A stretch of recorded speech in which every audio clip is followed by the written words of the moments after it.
Hey fellow farm troverts, super stoked about today because today we are going to be showing you our homestead.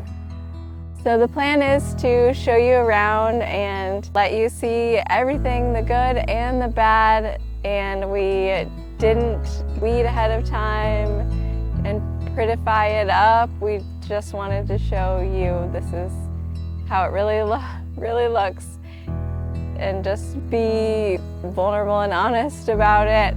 So I think a lot of times what gets shown is the perfect parts and not the imperfect parts, and then everybody thinks like, oh, that's what normal homesteads look like, and I don't think that most of them are perfect all the way through it, you know? So that's the plan. Let's go.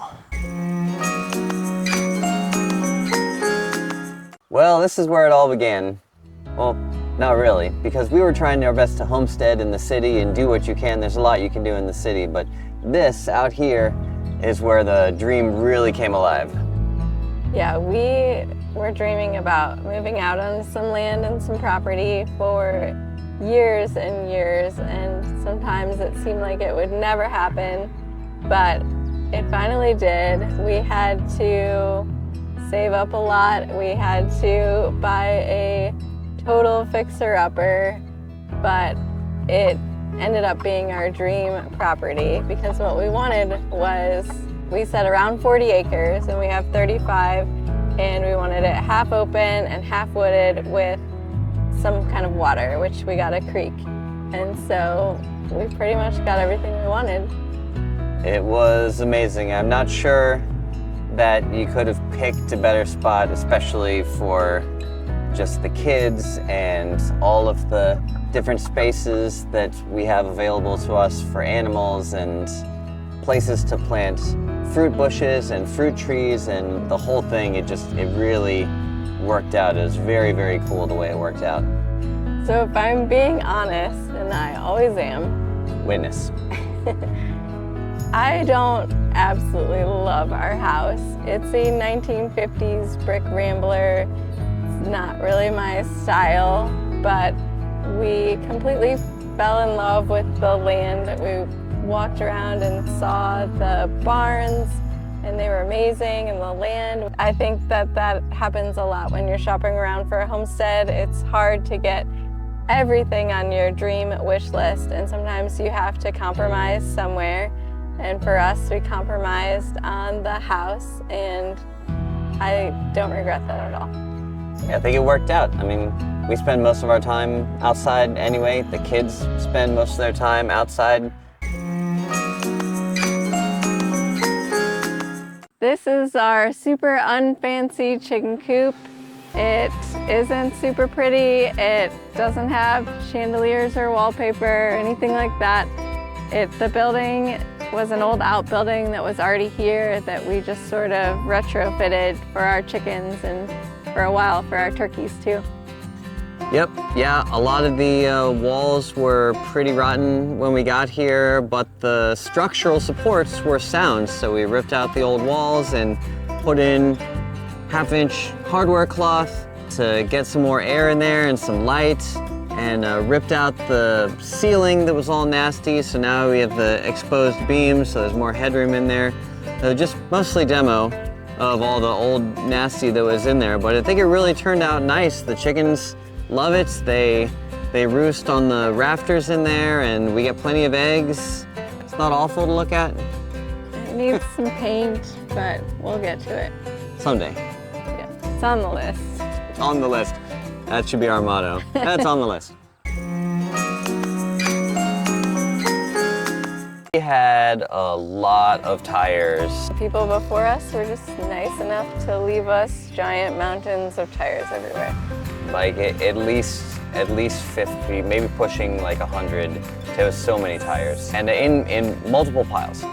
And we thought, well, there must be something we can do with these tires. So we made a tire swing, and we had built the kids a jungle gym out of tires and out of giant wooden spools that we got for free from our local electrical company. And one idea that we had for how to use these tires for something fun was a giant sort of playground tire run. And by that I mean like a row of tires that you are supposed to be able to run across. And it turns out it's way harder to run across them than I thought, or than I remembered when I was a kid. Yeah, the kids have an easier time than we do. They just weigh so much less. The tires are definitely not made for adult human beings. We found out the hard way. But I got a good feeling today is our day. So why don't you show us how it's done, babe? Okay, ready? I've been waiting for this part of the video for so long. I'm so excited for this.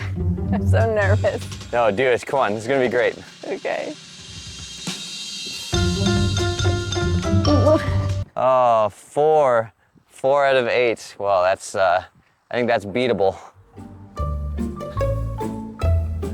All right, this is it. Can you do better? What? Oh, I don't think. Here we go. It's all in the speed, baby. Oh! Oh, you almost made it. That's like farther than I've ever gotten. I'm so impressed. Yes. That was cold turkey. I have not run these tires like all year. That was just straight up. Oh my gosh, I gotta go again. Yes. How'd you do it? What's the secret? Oh, not bad. I think the secret is speed. You gotta get the speed from the get-go. Come on. Think like a feather. Think like a feather, right? Nope, nope, nope, nope. What? Where's the feather? I should have quit while I was ahead.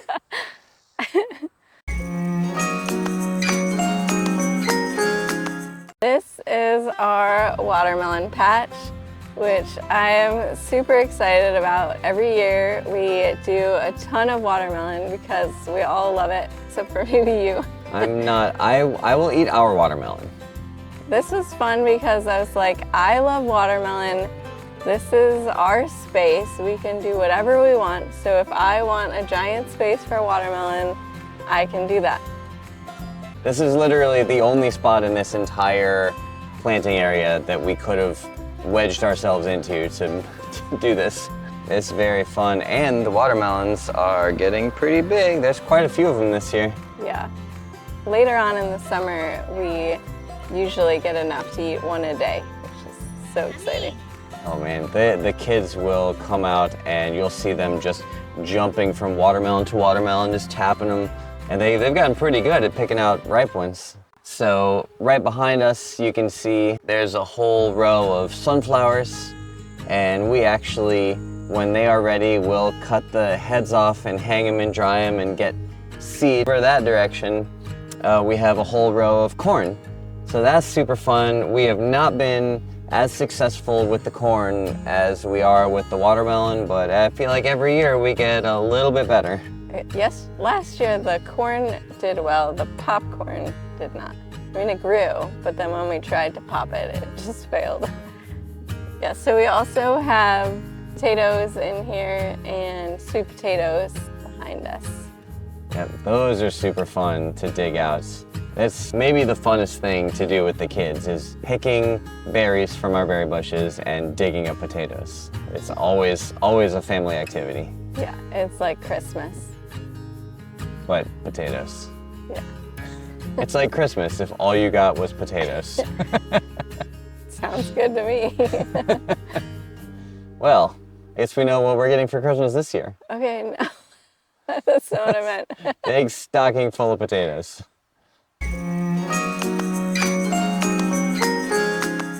So here we are in my favorite part of the homestead, and that is the berry patch.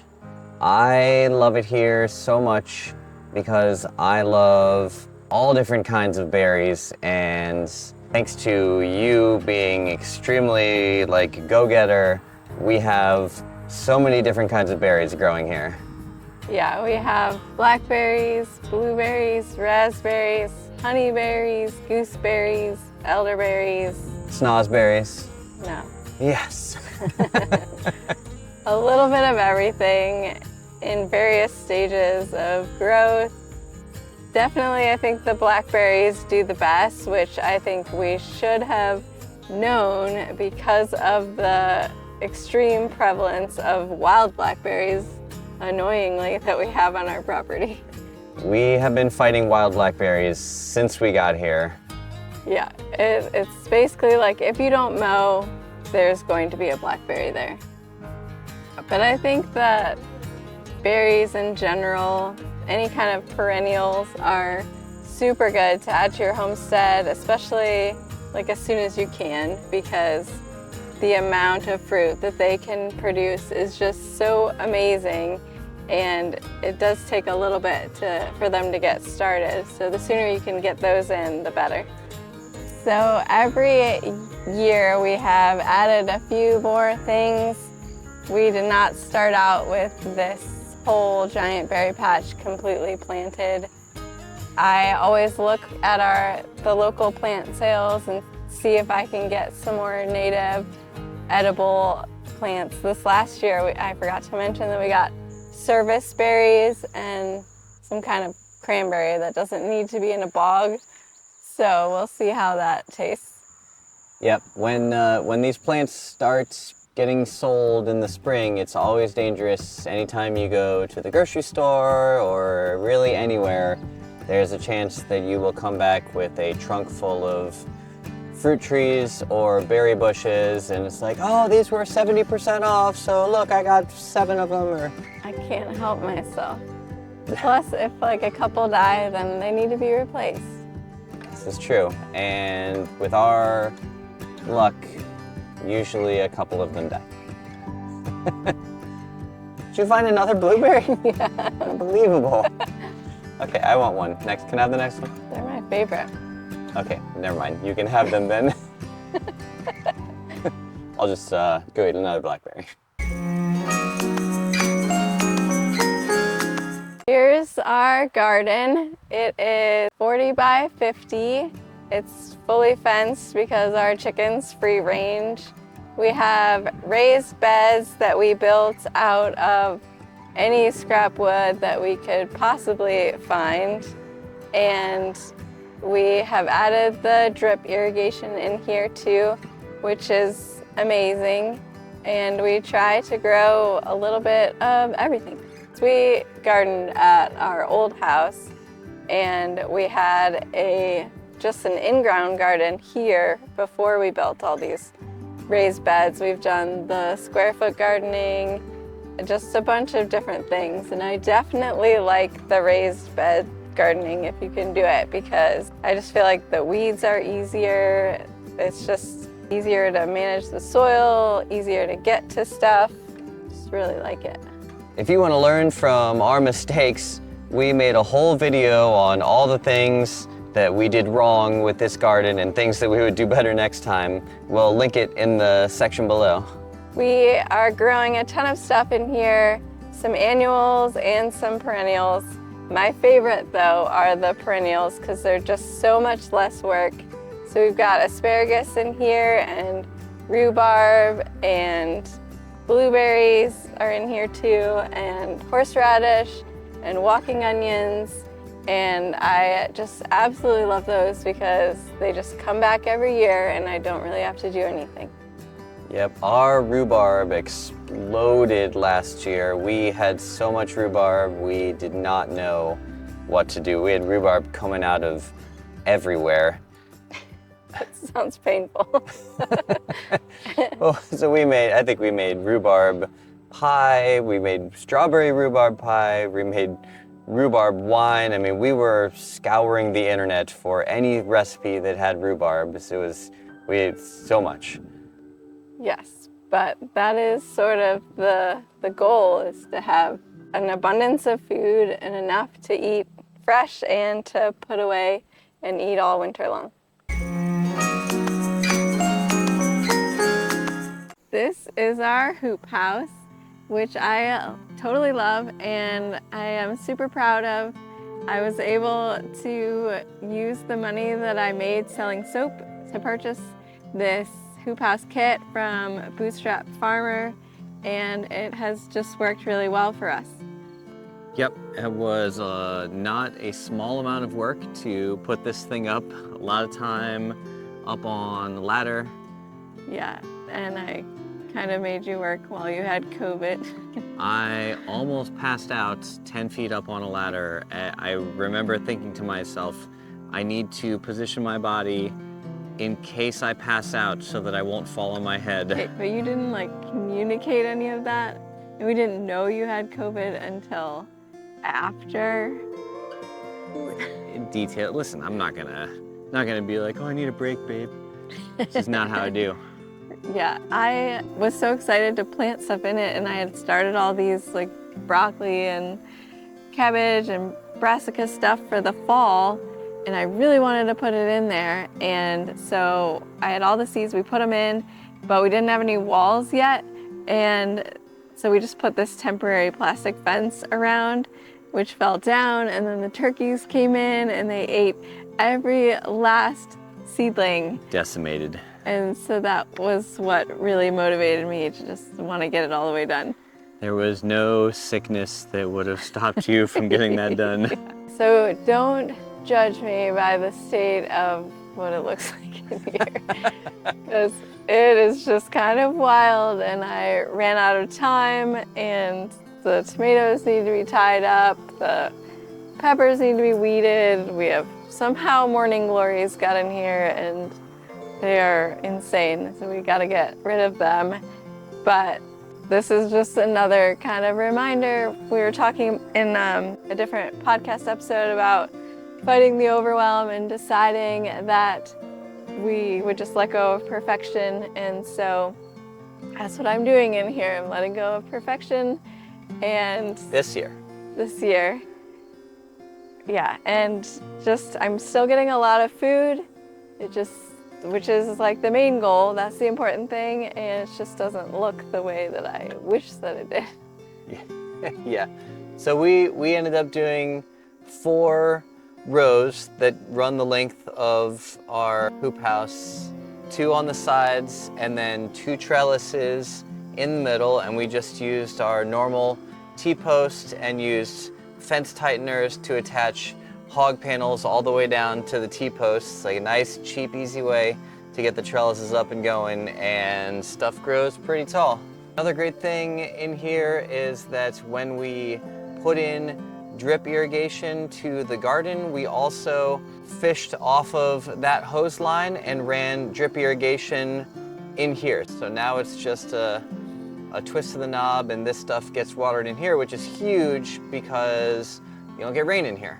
So super important. It's pretty much the most important spot in our entire property where the drip irrigation is. For sure. I have to remind myself, like, oh, it's raining, but I still have to go turn on the water for the hoop house. Yes, in the rain, which is fun. Yeah, but the tomatoes and peppers, love it in here. Ew, hot peppers, habaneros. I think we've done ghost peppers.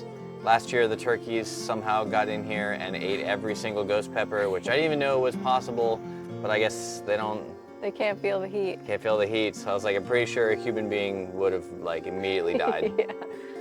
Which is what I thought would happen to the turkey, but it was fine.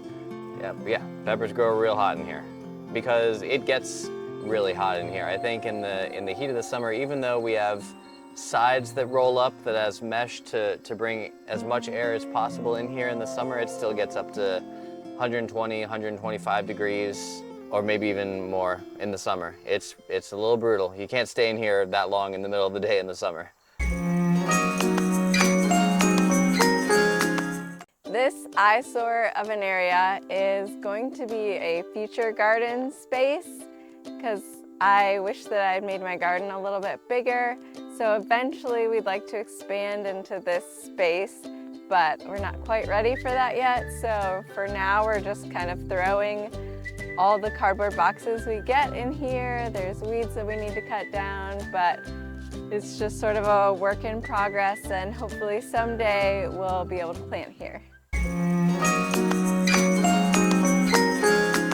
One time we were lucky enough to have a chip drop thing, and we got all these wood chips delivered and have put them in our garden.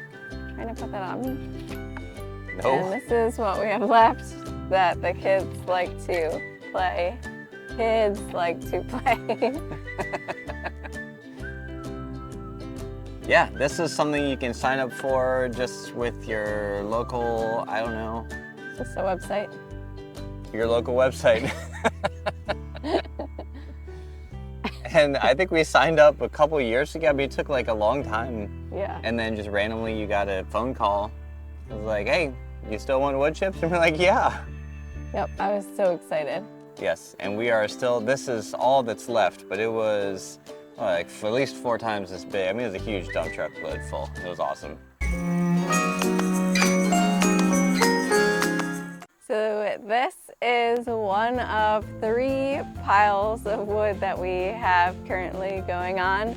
This one is the to be burned pile, because there's just always stuff to be burned, a surprising amount of stuff. And the other pile is little trees that we've cut down that we have plans to do something with someday, I don't know what.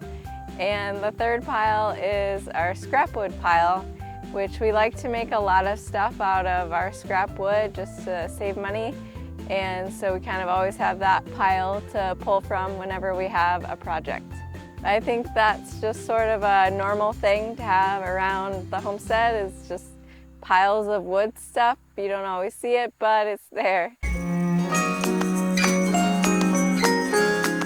Here are our grapes. We have them on a hog panel trellis climbing up, and this is the first year that we've really gotten a good amount of grapes. Oh, it's super cool just getting to walk underneath this thing. It's starting to look like what I think we envisioned in our head when we first decided to do this.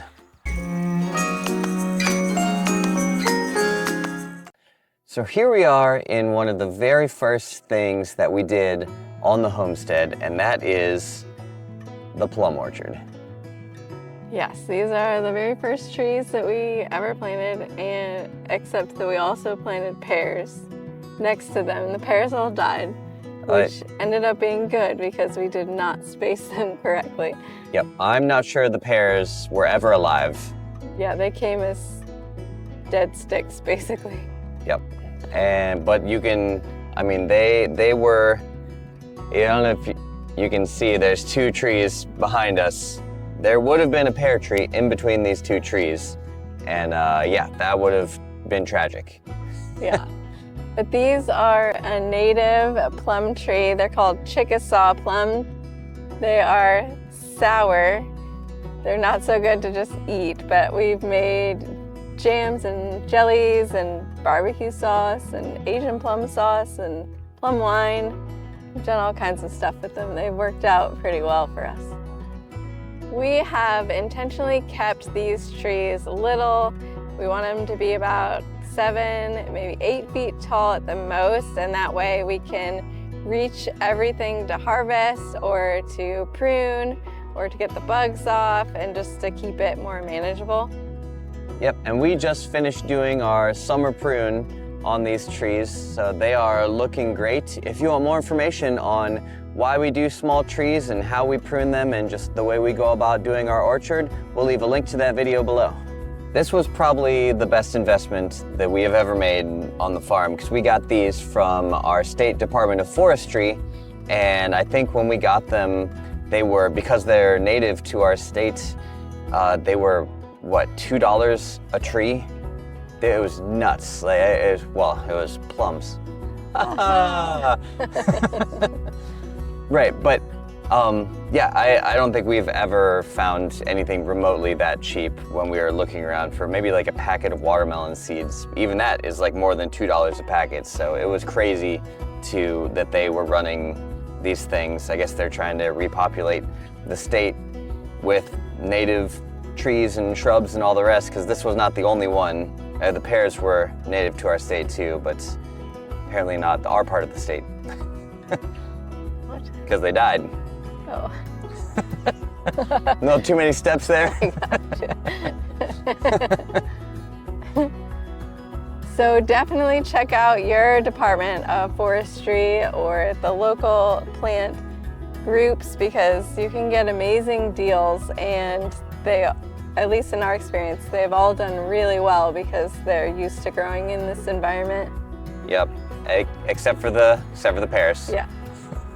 You win some, you lose some. That's right. But you know, at $2 a tree, like, hey, I think the shtick was you have to buy a minimum of 10.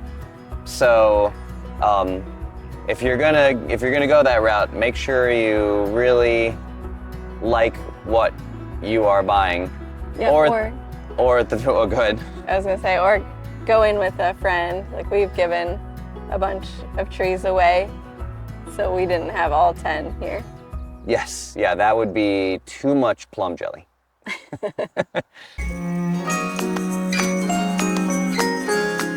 When we first moved to this property, the field behind us was just a mess of wild blackberry brambles, and there's a couple big trees that had ivy growing up in them. This whole thing was just a mess, and it bothered the heck out of me. So one day he was just like, I am going to clear this field. And I was like, really? That's the thing that you want to do the most? And you're like, yep. Our to-do list was so long, and this field was not on it. Yeah, it was not a priority at all, but you were just like, I really want to do it. And I was like, all right. And so you and the boys came out here and worked like dogs, just clearing it all out. It was sun up to sun. I think it probably took us one entire weekend, just sun up to sundown, and it was very personal. I was like, we are just leveling this field. I had no idea we were gonna do an orchard here, but I just knew I did not like, it seemed like it had potential. It was just a perfect shape. It was in the perfect location on our homestead, not too far from the main house, and every time I walked past, it made me so angry. I'm glad you were angry, I guess, because it turned out to be a great spot for the orchard, and I'm so glad that it is right here. Focused anger, I guess. Not general anger. That's not usually good. I'm not an angry person. I'm a nice person. I just get angry at weeds. I hate weeds and blackberry brambles. It is one of my favorite spots on the homestead. I think because I just love fruit trees. They just sort of require a lot less maintenance than like the vegetable garden. It's like you plant them, you do a really good job of watering the first year and pick the bugs off, prune it twice a year, and that's about it. And the abundance of fruit that they are able to give is just mind-blowing. So almost all the trees we bought were about knee-high when we bought them, if that. And they've been slowly getting nurtured up to what you see here. Yeah, we bought them when they were about a year old, and they take sometimes up to 6 years. So I think we're about in the 4 to 5 year range now. So, well, some of them are still younger. They're kind of a range, but hopefully soon they will be producing that abundance if they're anything like the plum trees out front. Yep, we're playing the long game with the orchard.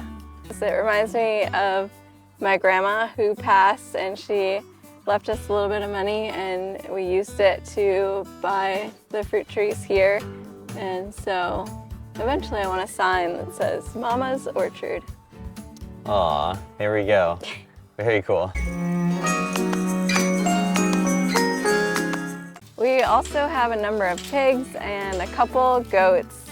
I don't love their situation because we are working with the fencing that was already here when we moved here, and it was definitely not built for pigs, as we have found out over and over again the hard way. So some of it is electrified and some is not. The not part, we just keep piling stuff next to the fence, like tires, and that sort of stops them from escaping most of the time. Okay, babe, it's time to talk about the wood pile. It is. I can't believe you made me do that. This is great. Best idea ever. As was this. So we had an enormous tree fall down on our property last winter, and as a result, we were not able to fit all of the wood from that tree in our normal wood pile. So here it is now. We looked up a video on how to do one of these firewood ring, I don't even remember what it's called. But we set the kids to work. They wanted to build it, so the kids, because it looks like a fort, so why wouldn't a kid want to build this?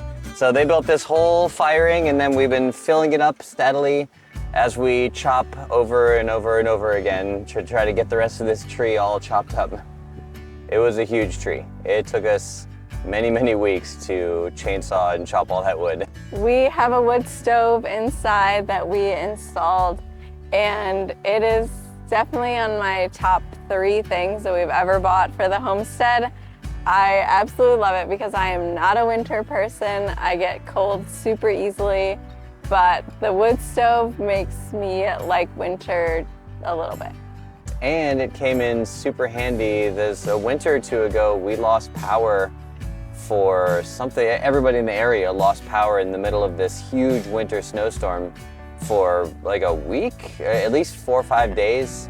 And so we fired up the wood stove, and it was perfectly warm, at least in the main room, and it's adjacent to the kitchen. So our kitchen and our living room were warm.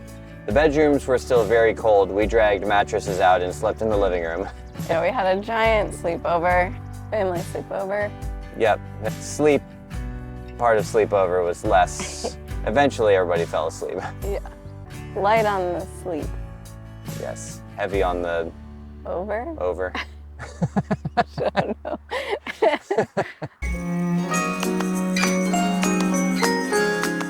So here we are at another one of my all-time favorite things that we have put into the homestead, and that is the fire pit.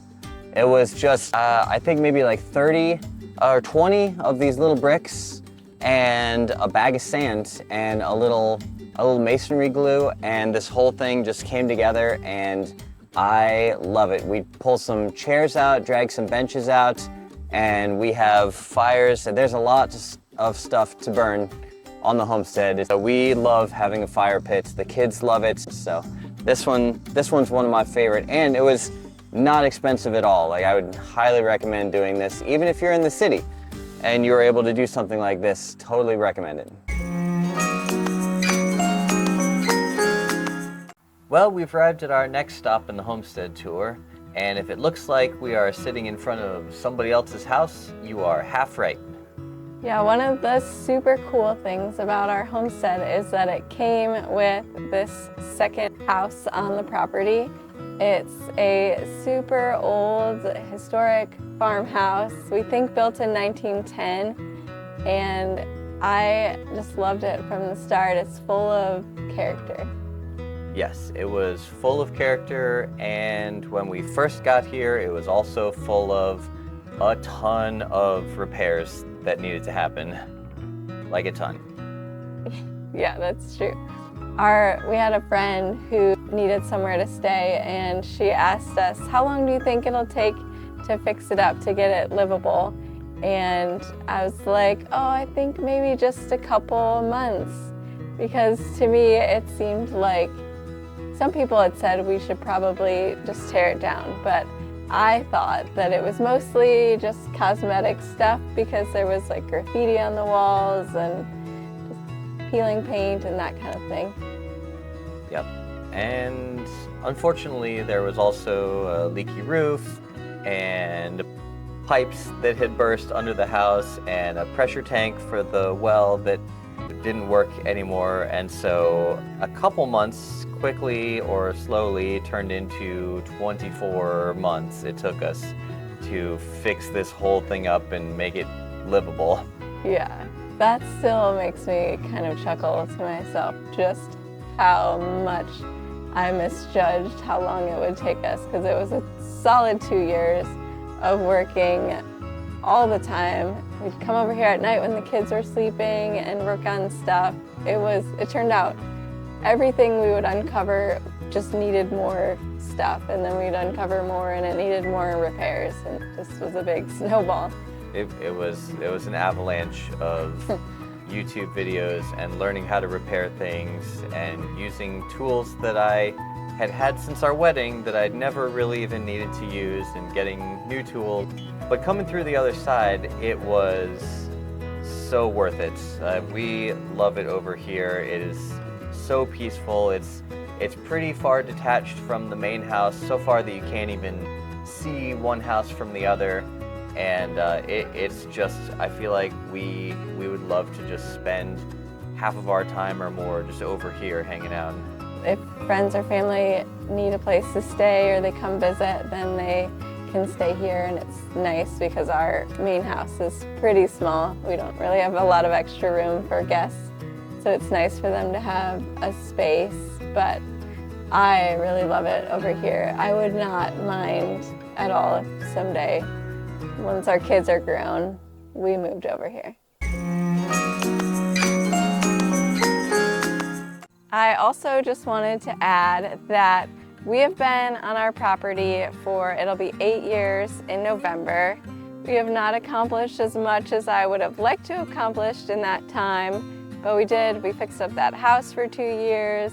We have 5 kids, we homeschool, we have started businesses, and so I have to remind myself sometimes that when I'm seeing other people's homesteads, it's not like an apple-to-apple comparison, because a lot of times the circumstances are totally different. Like the time frame, you could be on a year 1 homestead and a year 20 homestead, or it could be, you know, somebody who has a lot of help or hired help, or, you know, has kids, doesn't have kids. Like the circumstances can be totally different. And so I just remind myself that sometimes, so that I don't fall into like feeling negative at all about what our homestead looks like. And so I just don't want you to feel like that. And so just throwing that out there. If anything, I think our little tour should make you feel better about yours. Well, I hope you guys enjoyed our homestead tour as much as we enjoyed taking you guys on the tour. Yep. Thanks so much for hanging out with us, and we will catch you next time on the Farm Traverts.